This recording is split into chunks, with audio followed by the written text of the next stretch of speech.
বাংলাদেশের অন্তর্বর্তী সরকারের অধীনে অনুষ্ঠিত সংস্কার কমিশনের কার্যক্রমের উল্লেখযোগ্য সংবাদ তুলে ধরা হয়েছে এখানে।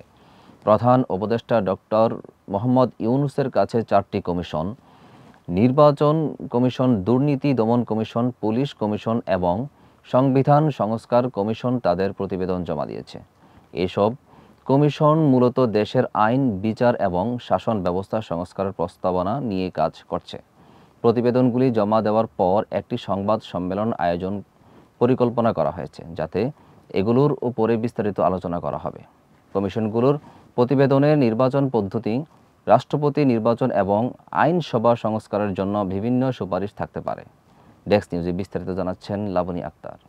সরকারি কর্তৃপক্ষ রাজনৈতিক দলের সঙ্গে সংলাপের মাধ্যমে এসব সংস্কারের চূড়ান্ত সিদ্ধান্ত নেবে। এছাড়া কমিশনগুলো বিভিন্ন খাতে পুনর্গঠনের জন্য সুপারিশ দিতে নিরলসভাবে কাজ করেছে এবং তাদের কাজের ফলস্বরূপ বিভিন্ন দিক নির্দেশনা প্রাপ্ত হয়েছে।